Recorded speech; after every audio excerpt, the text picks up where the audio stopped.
Please welcome Rebecca Traister. Hello. I am here today to talk about the figure of the furious woman. The angry woman, we have been told over centuries, is a perversion of both nature and our social norms. She's ugly, she's over-emotional, she's infantile. If she is a woman of color, she is monstrous and threatening. Above all, she must not be heard. How many people here have ever heard of a device called the brank, or the scold's bridle? It was a medieval torture device made of iron, used to literally muzzle women who were determined to be scolding or insubordinate. Now, hundreds of years hence, we are not literally muzzled anymore. But those voices of the men who tell us to smile on the street so that we will be prettier, those voices are echoed on our national political stages. During the 2016 primaries, Joe Scarborough on MSNBC told Hillary Clinton a night that she won a primary, "Smile, you just had a big night." Another aspersion, that a woman who is angry is mentally unstable, is cast every day in media and popular culture, so often that we probably don't even understand how deeply we internalize it. Do you remember when Maxine Waters told Stephen Mnuchin that she was reclaiming her time? On television and in newspapers, she was described as having a meltdown and as a crazy aunt. It doesn't just come from men. In 2018, after a furious rant by Elizabeth Warren, MSNBC's Mika Brzezinski said, "There's an anger there that is shrill, unmeasured, and almost unhinged." When you go home after this, and once you see this, you will never be able to unsee it, do a Google image search on any of the powerful women in politics or public life, especially those who threaten white male power, whether that's by insisting on their own reproductive or professional autonomy, by pressing for reforms in the military or the criminal justice system or the banking industry, or by running to beat powerful men in politics. What you're going to find when you do that Google image search is pictures of them always with their mouths open and usually a hand raised in an aggressive way. The best way to discredit a woman is to show her with her mouth wide open, speaking with volume and assured force, often in criticism. What angry women represent is a kind of disorder, a disarray, the making loud that which is meant to be silent.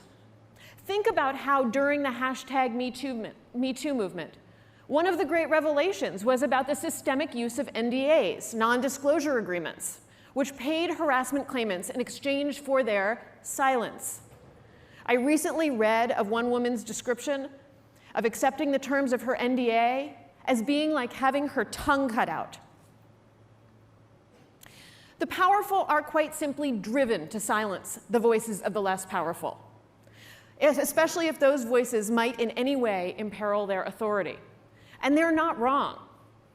It is written into this nation's DNA that anger at political injustice, especially when it was expressed by America's original citizen, white men, is so potent in its chaotic overthrow of order as to give shape to the country in which we now live. Because of course there is a kind of political rage that we are raised to admire. We all know it. Give me liberty or give me death. Live free or die. The men who, in their ire over being taxed and policed without government representation, dumped tea in a harbor, are credited correctly as revolutionaries. They gave birth to our nation. And of course, in doing so, they codified the same kinds of inequality at which they had so furiously chafed. They built their country out of the genocide of its native inhabitants, the enslavement of African Americans, the denial of the franchise, and full economic, legal, and social parity to women. Even at the time, people were angry at them. But when we go back and look at the history that we are not taught, and there is so much history that we have not been taught in this country, I have often found myself having to do 2 steps to figure out who was angry at them at the time. The first is finding the women, many of them who were furious for exactly the same reasons that those revolutionary men were furious, but whose stories have not been passed on to us with reverence. In fact, stories that have not been passed on to us at all. Has anyone in this room, and again, I had never heard of her until a few years ago, has anybody in this room heard of a woman named Mum Bet, also later known as Elizabeth Freeman? She was a contemporary of those revolutionary founders, and her anger, like theirs, had long-lasting legal, civic consequences in this country. She was an enslaved woman laboring in the home of a revolutionary politician in Massachusetts in the 18th century. She was physically abused in that home, and she heard the language and rhetoric of liberty in the home where she was enslaved, and she applied it to her own condition, suing for her freedom. Now, she won her petition, and her case was one of 3 to serve as the basis for the state of Massachusetts' abolition of slavery in 1783. Yet Mum Bet's story, righteous, furious, consequential, nation-shaping, is not taught in our history books. Now, step 1 is finding those women we've never been taught again. Step 2 is taking the women that we have been taught about and looking at them again to see if maybe they were angry in ways that were never transmitted to us. So, who is the woman who probably most people in this room have heard of, the proto-feminist revolutionary voice? Not Betsy Ross. Who is the woman from the revolutionary period who asked the famous question of her husband? Abigail Adams. Does anybody know the question off the top of their head, because it's like in every museum and every PBS documentary in a mid-Atlantic accent? Remember the ladies, John?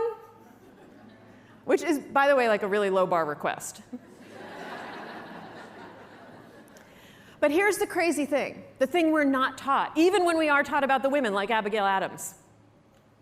We're not taught everything that they said.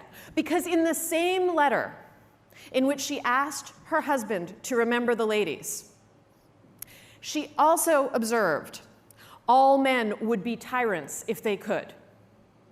Which sounds like something anybody in this room could have tweeted like 5 minutes ago. She also promised that if the founders did not take women into consideration as they built their new nation, those women were determined to foment a rebellion. Abigail Adams was using the language of revolution, tyranny, rebellion, to express her fury at inequality. The anger was being voiced, but it has not been transmitted to us as righteous or formative to America's story. It has, through the passage of time, been erased. Why?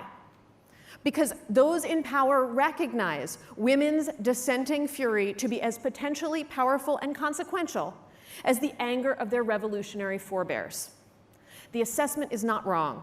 If you look at the start of nearly every movement that has eventually transformed this nation, and I am not talking here exclusively about what we think of as women's movements, you will find furious women at their start, but you do have to go back and look again.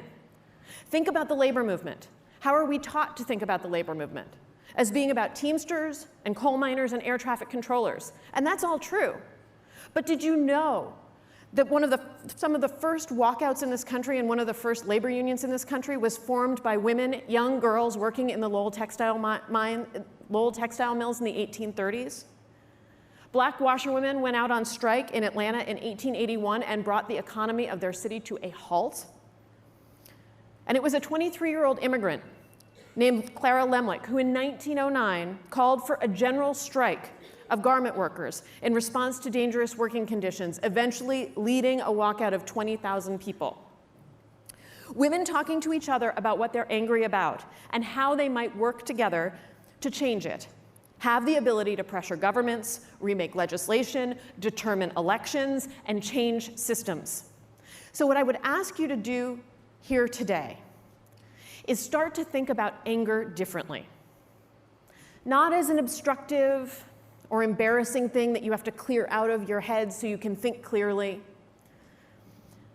Rather as a fuel to move all of us forward into a terrible fight. Because the hard fact is that here in 2020, there is no deus ex machina that is going to appear to assure us that everything's going to be okay, that those who need protections are going to receive them, that those whose rights have been compromised will see them restored. What happens next is up to us. We determine whether or not we change the world. And our anger on behalf of each other and a more equal future is going to be what keeps us in there fighting. So the task, and especially for any of us who might be newly awakened to fury, is to keep going, to not turn back, to not give in to the pressure to stifle our dissatisfactions or furies at injustice, to not accept the comforts of racial and economic advantage that will always be on offer to those who do not challenge power, and that might permit us to buy a lie that there's nothing really to be angry about anymore. The job for all of us, in this room and outside of it, is to stay angry, perhaps for a very long time. Thank you so much.